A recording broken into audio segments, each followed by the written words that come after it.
قد كان بالسقم دهرا طريق تقال العثار العظام. اپنی طرف سے بھرپور کوشش کیجیے، سخت محنت کیجیے، طریقہ صحیح اور جائز اختیار کیجیے، دعا کیجیے، پر امید رہیے اور نتیجہ اللہ تعالیٰ پر چھوڑ دیجیے. جب ایک دروازہ بند ہوتا ہے تو دوسرا کھل جاتا ہے، لیکن ہم بند دروازے کو دیکھ کر افسوس میں لگ جاتے ہیں تو کھلا دروازہ دیکھ نہیں پاتے. مشکلوں کا آنا پارٹ آف لائف ہے اور ان میں سے ہنس کر باہر نکل آنا آرٹ آف لائف ہے. دنیا کا ہر شخص درد کا تجربہ کرتا ہے، لیکن انسان پھر بھی دوسروں کے درد کو نہیں سمجھتا.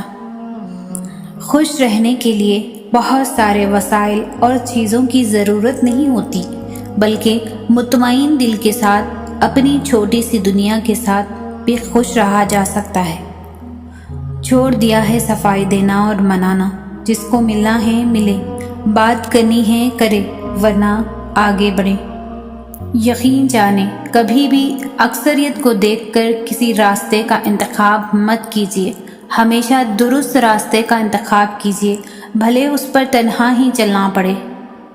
آپ کی بچپن میں جس طرح سے نگہداشت کی گئی، آپ اس کے قطعاً ذمہ دار نہیں، لیکن ایک عاقل اور بالغ کی حیثیت سے آپ اسے درست کرنے کے 100% ذمہ دار ہیں. لوگ ہمارے بارے میں کیا سوچتے ہیں، اگر ہم بھی یہی سوچیں گے تو لوگ کیا سوچیں گے؟ زندگی میں اگر اتفاق ہو محبت کرنے کا تو عاجز لوگوں سے کریں، کیونکہ عاجز لوگ تکلیف نہیں دیتے بلکہ محبت کے بدلے عشق کرتے ہیں. وہ انسان دکھ کے ویرانے سے کبھی نہیں نکل سکتا جس نے اپنی کوشش کے لیے کسی کی جھولی میں دکھ بھرے ہوں. مضبوط تو وہ ہے جو رونے کے بعد اپنے آپ کو خود سمجھائے کہ اللہ ہے نا، سب ٹھیک کر دے گا. آج جو لوگ آپ پر ہنستے ہیں، آپ کا مذاق بناتے ہیں، کل وہی لوگ آپ کی کامیابی پر حیران ہوں گے. بس اللہ کی ذات پر بھروسہ رکھیں. جس نے جواب دینے کے بجائے سمجھنے کی کوشش کی وہ کامیاب انسان ہے. غلطی کا احساس اصلاح کی ابتدا ہے. جس دن آپ کو یہ پتہ چل جائے کہ بعض کاموں کا آپ کی مرضی سے نہ ہونا آپ کے لیے کتنا بہتر ہے، اس دن آپ کی بے سکونی ختم ہو جائے گی انشاءاللہ. لوگ تمہاری راہ میں پتھر پھینکیں گے، اب یہ تم پر منحصر ہے کہ تم ان پتھروں سے کیا بناتے ہو، مشکلات کی دیوار یا کامیابیوں کا پل. ایک خوبصورت زندگی کی شروعات ایک خوبصورت سوچ سے شروع ہوتی ہے. کامیاب لوگ اپنے ہونٹوں پر 2 چیزیں رکھتے ہیں، خاموشی اور مسکراہٹ. خاموشی مسائل سے دور رہنے کے لیے، مسکراہٹ مسائل کے حل کے لیے. لوگوں کو جتنی مرضی وضاحتیں دے دیں، جن کے دل میں بغض ہو وہ آپ کو معاف نہیں کرتے.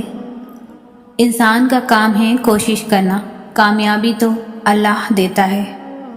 آج کا انسان اپنے دکھ سے نہیں دوسروں کے سکھ سے دکھی ہوتا ہے. لوگوں کی خفیہ سازشوں سے پریشان نہ ہوں، کیونکہ اللہ کی تدبیر اور چاہت سب پر بھاری ہے. حسد ایک زہر ہے جسے انسان خود پیتا ہے اور توقع دوسروں کے مرنے کی کرتا ہے. میدان میں ہارا ہوا انسان پھر سے جیت سکتا ہے، مگر من سے ہارا ہوا انسان کبھی جیت نہیں سکتا. کوئی اندر سے کتنا خوبصورت ہے، اس کا فیصلہ اس کی زبان سے ادا ہونے والے الفاظ اور دوسروں کے ساتھ اس کا رویہ برتاؤ کر دیتا ہے. پریشان ہونے سے کل کی مشکل دور نہیں ہو جاتی، بلکہ اس سے آج کا سکون بھی چلا جاتا ہے.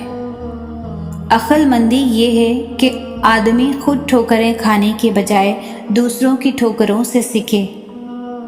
پیسے کمائیں نہ کمائیں، دعائیں ضرور کمائیں، اس سے جھوپڑی میں بھی محل والا سکون ملے گا. نصیب کیسا بھی ہو، مگر نماز اور قرآن سے مدد لے کر اللہ سے جو بھی مانگو ضرور ملتا ہے. جس چیز کے بارے میں زیادہ سوچو گے وہی چیز خیالات سے نکل کر ایک دن زندگی میں آ جائے گی۔ مثال دینا اور مثال بننا دو الگ باتیں ہیں۔ مثال دینا آسان ہوتا ہے اور مثال بننا مشکل۔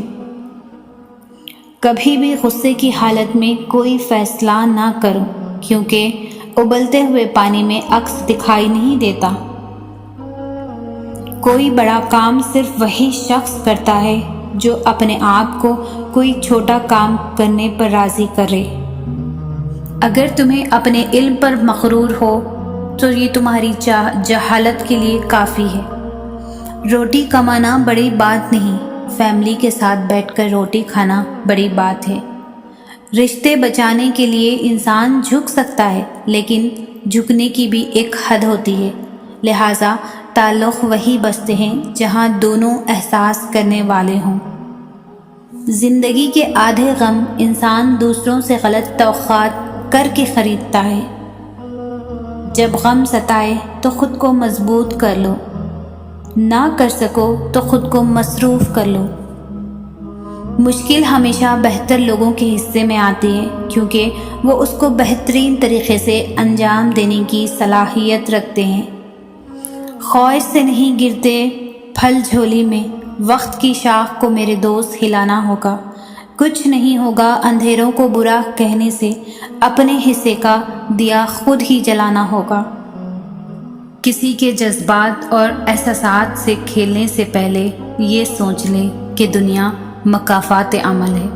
ان لوگوں سے مت ڈرو جو اپنا بدلہ لینا جانتے ہو، ہمیشہ ان لوگوں سے ڈرو جو اپنا معاملہ اللہ پر چھوڑ دینے والے ہوں۔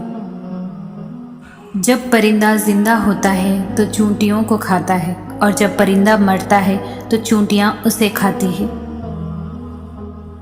کبھی دیکھ کر تو کبھی لکھ کر آزماتا ہے، یہ میرے رب کا فیصلہ ہے۔ وہ اپنی کن کا جلوہ صبر کرنے والوں کو دکھاتا ہے۔